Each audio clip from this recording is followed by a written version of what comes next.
Well, welcome back to the 4.8 build. I have no idea what part this will be, but I'm just going to start putting this together and kind of go from there.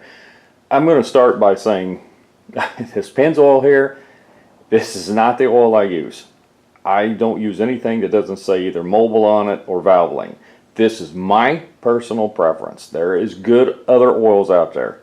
The only reason I'm using this is just to lubricate the cylinder walls and a handful of other things when I'm putting them together. It was left over from an oil change from somebody else's car. I'm never going to use it in anything I own, so I thought I would at least use it for building purposes instead of just letting it go to waste. There's very little left. I've pretty much used it just for, just to lubricate stuff because it's just something I don't personally use. So you guys use whatever oil you want. I'm just not a Pennzoil fan. Now, with that being said, I've got the rings all installed. I showed you how to do the one there, and then I've just went ahead and did the rest. I did not finish the video the other day, and I've had so many other things going. This is probably several days after I put that set of ring on that one. I've had to re-clean, wipe down everything, because everything's sat here, and we've had several windy days, and my garage, although it's sealed pretty good, is not 100% sealed. So everything had to be cleaned. I had the engine block bagged, and getting ready to start putting these pistons in. What I ran into was it's not that you guys really care probably, but this is the spring compressor, or piston ring compressor that I've always used. It takes a square shank. It's a 90-degree deal. It's not very big, but it's enough that it crushes those. And I've used this thing for years. It's always been in that bottom drawer. I pulled it out. I cannot find the key. It's square shank, so it's not like it's going to work on anything else. So I don't know what I've done with it, so I ended up having to go buy something else. The only thing that they had local was this piece of crap. It actually worked, but boy, it took me a lot of adjustments before I finally got it to where I believe it's going to work. Yeah, I don't know. We'll see. Okay, with that said, all of the bearings are in. I've already got them in. I've already cleaned everything. I'll have re-cleaned it again before I put the assembly lube on. I just did this before I picked the camera up, and now I'm about ready to start putting number one together. All the rings are done, as I said. This is number two. You can see, let me see, right there's the gap on the second ring.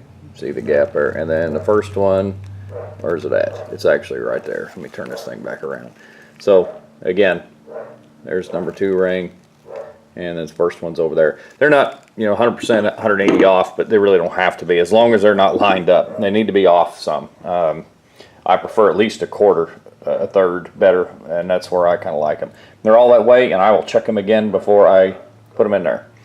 So we're going to get started. While I'm doing this, I'm not I'll put you on a tripod, so forgive the shaking around here.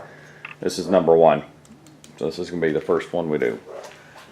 I'm going to start by saying this is a messy job by putting oil in it. There's really no way around it. It's just a good idea. Don't use assembly lube on the rings. Use just regular oil. This happens to be synthetic. That's what I'm going to run in the engine anyway. So, that's just me. And don't use any type of this is, no matter what anybody tells you, these pistons are all aluminum. I love it when people put on their, when they're selling an engine or they're selling something, they're all saying, oh, it's got aluminum pistons in it. Well, they all are aluminum. And I've probably said this in several other videos before, so just keep that in mind. In this particular case, these are stock pistons. Most pistons all have some type of a notch or an arrow saying which way they need to go. In this case, these all have little tiny dots cast into the piston itself. That was forward. So anyway, I've never used this thing before. We're going to give it a try. Do not use, that's where I started saying before I got myself messed up here, do not use anything to beat on top of that piston that's not made of either some type of rubber or something. Just don't beat on it with something hard. This is a dead blow hammer, but it's rubber coated, so that's why I'm using this. My standard claw hammer would work too, because it's rubber at the bottom too. Anyway, make sure it's good and flat and straight. Go down real easy. And one thing I didn't do, Yes, I did. I made sure that crank was at the bottom. I always make sure the bottom of that crank is all the way down. Because once this thing gets through here, I don't have the lineup pins. I've got the rubber ones that go over the bolts, but I don't have. I actually have lineup pins that screw into the bottom of your rod. For those, the old small block Chevy. Well, if you remember the other day, I drug out this 400 small block piston and rod. These use nuts, and the studs stay on the rod. So they've got little rubber deals that go over top, little sleeves. That way when you run this thing down, it'll actually line up with the crank and go around it and not scuff the crank. These don't use that. These use, the bolts are in the caps. And because of that, I went to two-part stores and everybody just says, no, man, why would we carry those? Kind of that kind of a deal. So we make sure everything's good, flat, straight. There's nothing, I'm kind of around the edge, make sure it's good and straight. Seems to be, and slowly start tapping in your piston. If it's not right, you'll feel some resistance. Do not go any further. That's it. It's already in. So now that I have got this done and did not, hang on. You know me, always forgetting something.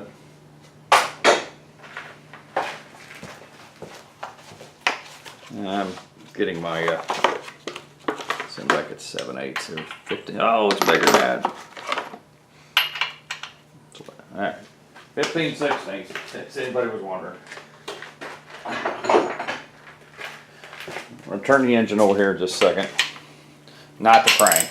I just want to make sure I'm ready to go for when I need to do it.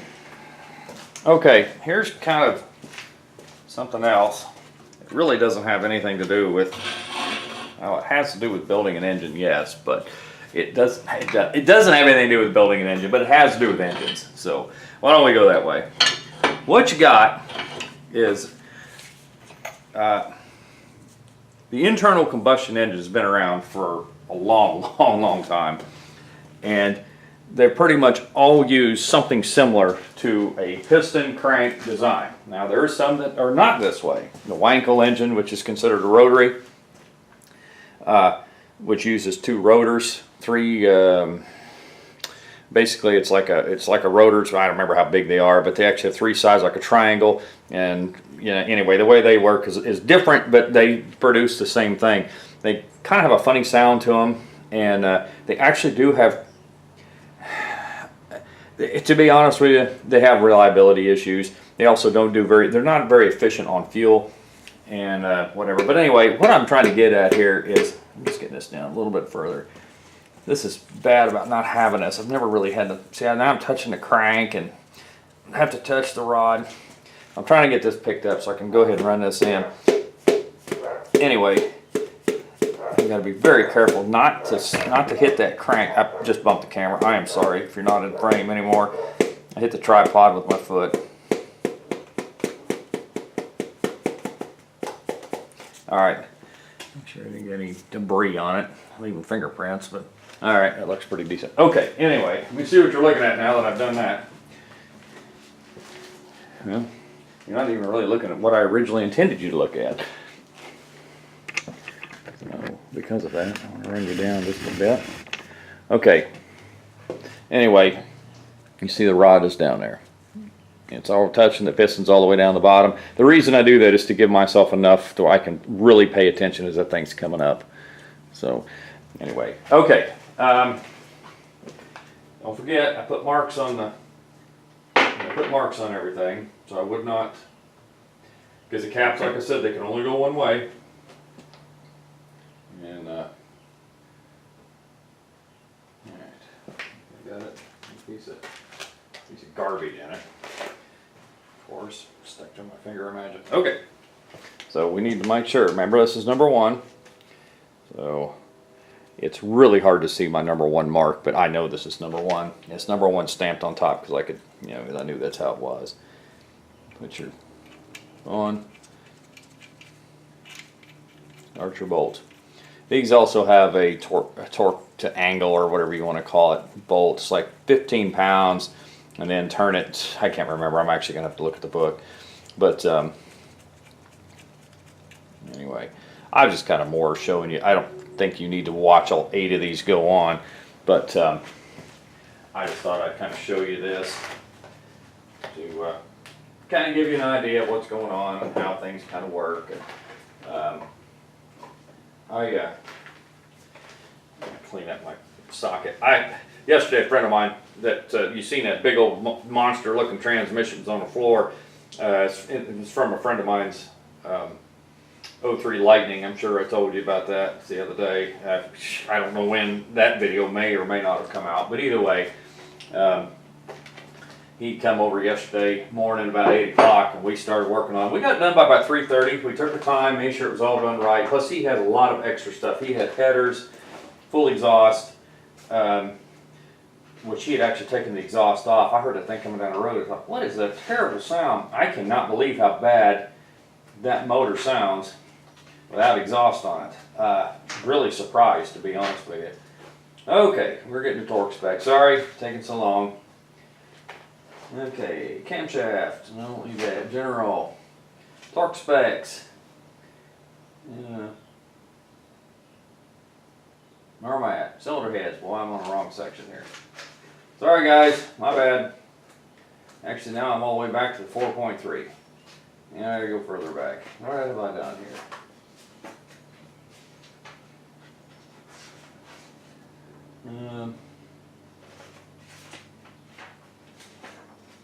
Well, unfortunately, there it is. Okay, torque specs we've already done. Connected rod, caps and bolts. It's V6. Now they're saying V8 first design. I am assuming, because I have not seen anything different, first design is 99 to 02. Then 03 and later is what I'm considering the second design, because that's how they did the main caps. So that's what I'm going off of this. It says 15 pounds and then an additional 60 degrees. Now here's what I'm not going to do. I'm going to do them all at once because this is going to be a hassle. So I'm actually not going to tighten that up at all. What I'm going to do though is I'm just going to make sure it's not going to do anything stupid. 15 pounds is not very much. I could actually do the 15-pound part and then do the angle. You know what? That's actually a better idea. Why don't I just do that? See, way to go, Mike. Way to be ahead of the game here, right? Okay, where are we at? That is 10, 13, 15 pounds. And believe me, it's not going to take very much. And I got the wrong size of... Well, I thought for sure it was 10. Must be... Sure it is on 13, right? Here, Layla, you know, and I knew that too. Sorry, guys. I am just absolutely... Well, I'm wore smooth out. Doing that that transmission was something, let me tell you. That's a big old heavy transmission. I'm just making sure they're both half snugged here, because you remember, these things ain't right. 15 pounds. Come on. There it went. It's hard to hear because that's such a low number. Here we go. Okay, that's all I'm going to do. I'll do the angle part when I'm finished up. So, okay. All right. What I was getting at, I'm going to go ahead and do 1, 3, 5, and 7. And then I'm going to turn it over to 2, 4, 6, 8. It's just easier that way. For me, it's just easier that way. So, I know that's not what everybody would do, but I've got everything lined out here. I know how everything is supposed to be. I know every angle, you know what I mean. You know, I'm going to turn the crank around where that's at the bottom. I really need a little bit more oil in that cylinder because I didn't get any on the piston. I wasn't thinking. I did that deal there and I didn't have any. Yeah, I'll put a little bit more in there.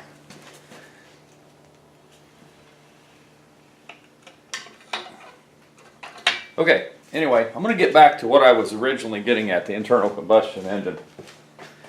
What you have is, it's kind of remarkable and kind of stupid all at the same time, but it is what it is. I absolutely, as you guys could imagine, love internal combustion engines. I like working on them. I loathe the idea of a all-electric car. It's not that I'm against electric. I think it's a cool idea. It's just I don't like the idea of a self-driving all-electric car when I'm so used to being in control. Well, as much as you can be in control when you drive a car with 5 million other people, you know, on the road with you. But basically, though, what I'm saying is, I am so used to being the guy who drives that I don't know what I would do. I mean, there's times on long trips I would love to have something take over for me. You know what I mean? I'm not arguing that, but and I know it would be safer. But what I have found, and this is amazing to me, these small towns, people get complacent and they get in a rush for no reason. I mean, it's not like this town's going anywhere, and everybody's running late and behind because they don't take into account any possible issue that they may run into. Dog hacked up on the floor, kids sick, somebody called needed something that I didn't have. It doesn't make any difference. If all these things goes on, and people never plan that this might be a problem. And you know what I did? I stuck this stupid number 2 in there on number 2. Okay, change of plan. We're doing number 2. I'm sitting there talking, not paying attention. All right, it doesn't make a difference. Anyway, what I'm getting at though is that the internal combustion engine is actually very, very inefficient. There's no other words can really explain how inefficient it really is. You have a piston. You think about what this does. I gotta turn this around. You think about what this thing does. When I turn this over again, after I get this number 2 in there, I want you to think about how this works. When this engine is you fire this thing up, it doesn't matter if it's a 4-stroke, 2-stroke, really doesn't make any difference because they're all exactly the same when it comes to what they do. The piston-driven engine, like these here. This piston, on a normal up and down fashion, the way that they do, has to make a complete stop 2 times with every cycle. So the piston goes all the way down, then it has to turn around and start all the way back up again. And you think about something like that. That means this thing has to do all that starting and stopping. You need, that's where the rotary engine is actually so much better in its design, although it still needs a bit of help here and there. That's its best design, is that it doesn't have anything that has to stop. It's continually rotating. I'm going to run this down just a little bit more because I really didn't put any oil on it. I put oil on the rings this time, not in the cylinder. So basically, though, when you get this thing to turn over, that was the rod just falling because it's not obviously lined up with anything. I really didn't want that far, but it will work. Okay, let me make sure you're still somewhat looking at what I'm doing. Okay, anyway, when you think about this, you have, and I'm going to show you as soon as I get this one up here, and this is what I knew was going to be an issue. Man, I miss having those pins. I've never had a set of the pins, actually. I've always just used the rubber. It's not that this is a bad idea. It's just I'm not used to it. I gotta set this down. I gotta get it with a different finger because it's not. All right, we're getting there. Sorry, guys. Okay.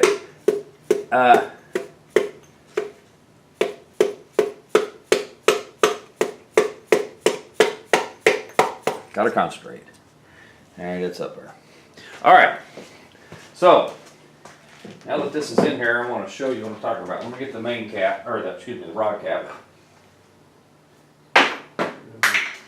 No, that's great. Let's do that.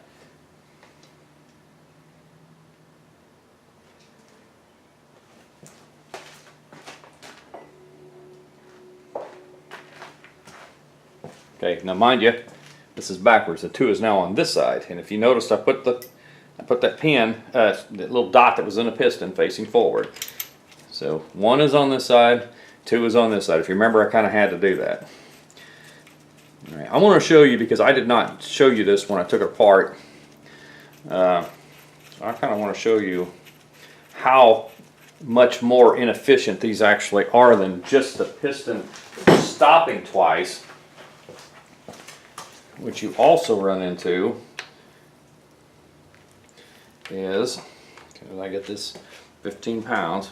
I'm not going to hurt anything by really rotating it, because you have to rotate it to line everything up. I mean, anyway, you're constantly having to move stuff around. There's 15. There's 15. Okay.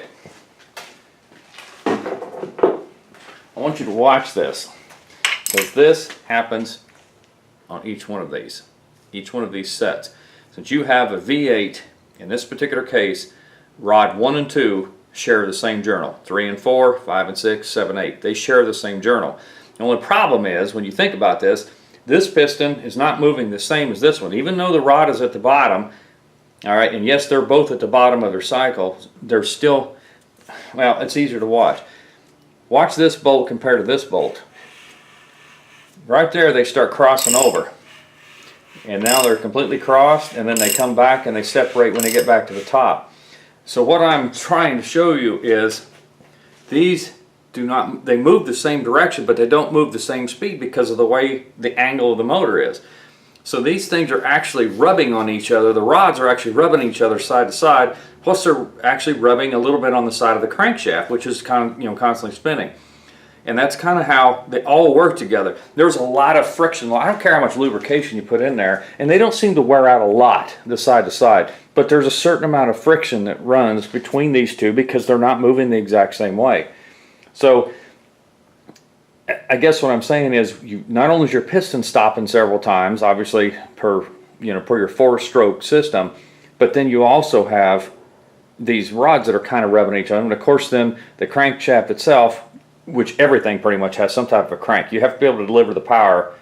And not only do you have to run accessories, but you have to be able to deliver your power somewhere. So everything's going to have some type of a crankshaft pretty much. Okay, anyway, I'm not going to go through all this. That's kind of just showed you how to put 1 and 2 in. They all are exactly the same. Nothing changes. When I get down to the end, I'm going to go ahead and do the torque deal.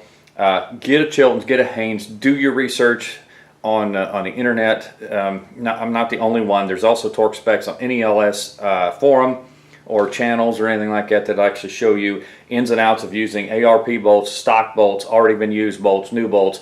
It was kind of funny, I was reading something in there, and there's this particular bolt here, which is a torque to yield also. I'm talking about the crankshaft bolt that holds your pulley on balancer.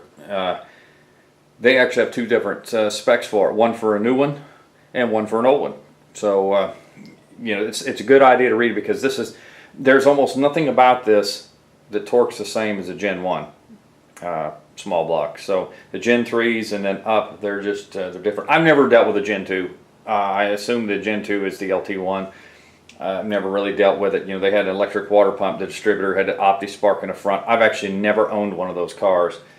So I'm not going to sit there and start telling you stuff about them that I really don't know anything about. I really don't know much about these. This is something I've just had to pick up and learn. If I'm going to, these motors are now getting, like I told you the other day, the 97 Corvette C5 was the first one to get an LS, and then 98 the Camaros ever, the F bodies got them, then 99 the trucks, and so on. So these are getting to be the common engine, and not like a 350, but they're very common, and they're coming into where people are really starting to build them and mess with them, and now they're also getting close to 20 years old, so they're all getting wore out. So, and I'm sure I've said that on the anyway. I'm going to get off here and not bore you to death. I would go through this if I knew how to do my software program to run through this thing and kind of speed through it. I would do that, but it's just not worth you guys standing there watching me do all this. So once these are all in and torqued, or maybe I'll show you how to torque the last one and turn you back on. Then we'll go ahead and get the oil pump on, which is kind of a pain. Also, I don't even know that I have enough feeler gauges to do it proper, but they have a certain way to do those. If you follow the Chilton and Haynes, at least the ones I have, which are a little bit older now, I've had them a few years, they just say slide it over and bolt it up. And anybody I've seen rebuild these say it's critical that you take the pump apart, I believe, and you have to put 3 feeler gauges in there after you get the part of it on. And it's, anyway, I've kind of mentioned it before, but I'll get into that, and I'll put the windage tray pickup tube on, and then we'll start putting the covers on, then the oil pan. Then once that's done and turn it over, I got to clean the heads a little bit more. I got to take them apart and put seals in them. I may, before I do that, turn them over. I may show you doing this. I'll pour gasoline or diesel or something in them to see if they if all the seats are holding and all the valves are holding. If any of them don't, when I've got them apart, I may just lap the valves. It's kind of a cheap way of doing it, but I've done it several times, and it seems to help a little bit. At least maintain kind of a constant compression across the line if everything's doing the same.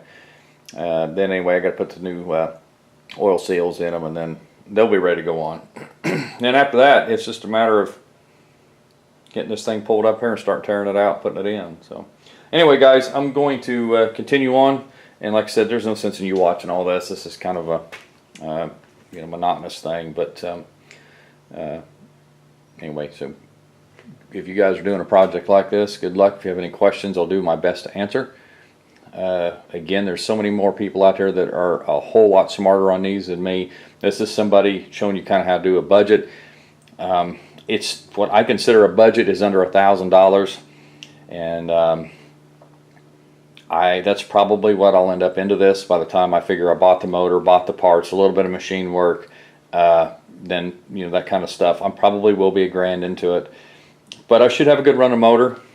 And pick your motors wisely, I guess I'm going to tell you. If you're buying one to build that has 300,000 miles on it, expect more machine work and a lot more involved. Probably pistons, which, like I said, after it took me so long to clean these, wow, I'm almost wishing I would have broke my $1,000 mark by doing that. But wow, I'm telling you, it was worth it for the money, but a pain in the butt for the time. So anyway, I'm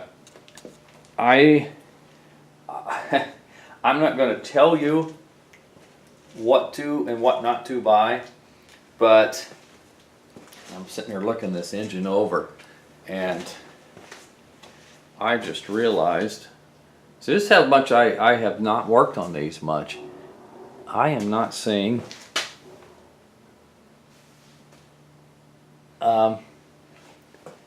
I'm not seeing any soft plugs. Now, I understand a lot of people call them core plugs, so don't get after me if I'm not saying it right. We always called them soft plugs because, well, they were soft, and that was what was supposed to push out. If you didn't have enough antifreeze in during the wintertime, it would push those out instead of damaging the block. And I am not seeing them. I do see them on the heads. The heads have one each, and maybe that's what they figured, it would freeze top first. I don't know. But I am not seeing, at least in the block, front or back, I am not seeing them. I guess I've just never paid attention. There's nothing wrong with that, but I just didn't see them. Okay, no big deal. But a lot of people called them core plugs because technically that's originally what they were for. What they did was they cast holes in the block so that once these things were cast, because they're all cast in sand, that was the way you could get the slag and the sand and stuff, whatever you want to call it, out of the water passages so that you wouldn't be clear full. That was some of the original problems with the flathead Ford V8s. Ford told them that he wanted this V8 motor made, and they said, well, there's a lot of problems trying to get a V8, try to get all, because inline six, it wasn't as hard to get 4 cylinders and 8s to get casting slag as everything is straight up and down, and they thought they would have some trouble with it, and they ended up doing that. They had some problems. They actually had a water pump on each side of the block. There were some things about it, but they're really cool engines. I'm not cussing the old flatheads. I think they're really cool. I might even build one someday. I don't have anything to go in, but I find them every once in a while for sale out of old trucks and stuff. But anyway, guys, I'm going to get out of here. Sorry to bother you or just bore you to tears on that. This is just an observation. I guess I never noticed they didn't have soft plug, core plugs, whatever. So I'm going to get off here.